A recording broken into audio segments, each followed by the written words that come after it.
Hello everyone, doctor फाकरे है, gynaecologist. Blood group negative आपने सुना ही होगा।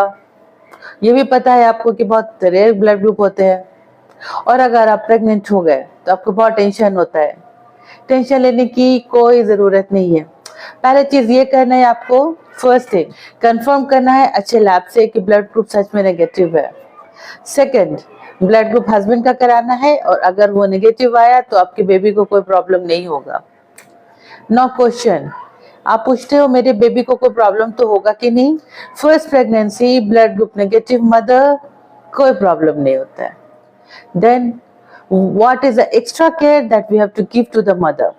फर्स्ट थिंग, मैं बस एक ही चीज बोलती हूँ कि हीमोग्लोबिन बढ़ा करके रखो, अच्छे से खाओ पियो, और हीमोग्लोबिन को बिल्कुल बढ़ा करके रखिए, क्योंकि ब्लड ग्रुप नेगेटिव बहुत मुश्किल से मिलता है।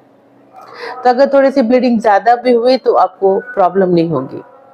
अब second thing is that generally जब बेबी प्रेगनेंसी होती है तब आपको एक चीज करना होता है, special test, that is indirect Coombs test. First pregnancy में जनरली वो नेगेटिव आती है, और इससे पता चल जाता है कि आपके बेबी को कुछ प्रॉब्लम है कि नहीं है।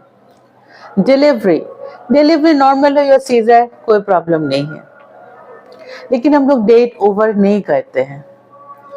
जैसे डिलीवरी हुआ, कॉर्ड ब्लड लेते हैं और उसको blood grouping of the baby के लिए भेजते हैं, और उसमें अगर बेबी का ब्लड ग्रुप पॉजिटिव आया तो मदर को इंजेक्शन देते हैं। एंटी डी का इंजेक्शन, इम्यूनोग्लोबुलिन के इंजेक्शन मदर को सिंगल डोज मिलती है। एक और चीज, डोज हमेशा हाथ में लेना होता है, कमर में नहीं तो दवा का असर उतना होगा नहीं। दूसरी बात, इंजेक्शन 3 दिन के अंदर यानी कि 72 घंटे के अंदर लेना जरूरी होता है। बहुत लोग बोलते हैं डॉक्टर प्रेगनेंसी के टाइम में भी इंजेक्शन लेना जरूरी है कि नहीं है। प्रेगनेंसी के टाइम में इट्स ऑप्शनल, लेकिन अगर प्रेगनेंसी के दौरान अगर आपकी ब्लीडिंग हुई या तो कुछ बच्चेदानी में कुछ कलेक्शंस या ब्लड जमा था, या तो आपके कुछ टेस्ट हुए हैं जैसे कि एम्नियोसेंटेसिस या कोरियोनिक विलियस सैंपलिंग, या तो फिर कुछ चोट लगा या कुछ एक्सीडेंट हुआ या कुछ ट्रॉमा हुआ, these are the situations pregnancy में आप 7 मंथ में सिंगल डोज एंटी डी की इंजेक्शंस आप ले सकते हो। बहुत एक इम्पॉर्टेंट चीज ये है कि आज जब मिसकैरेज होता है ना, उसके बाद भी आपको इंजेक्शन लेना जरूरी है।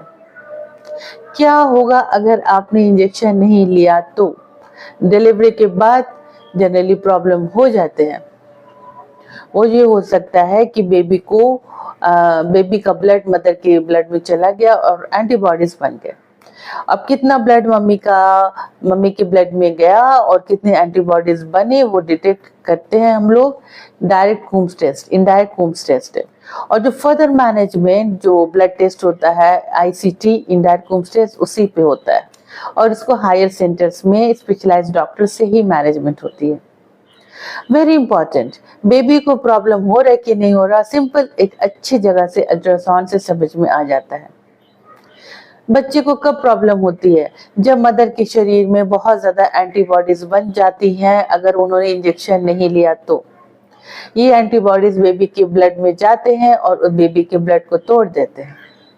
इसलिए बेबी को जॉन्डिस, खून की कमी और हाइड्रोप्स चेंजेस यानी कि शरीर में पानी जमना शुरू होता है। ऐसे बच्चों को हायर सेंटर्स पे सीनियर डॉक्टर्स के सुपरविजन में बिल्कुल टाइम पे डिलीवरी कराना होता है।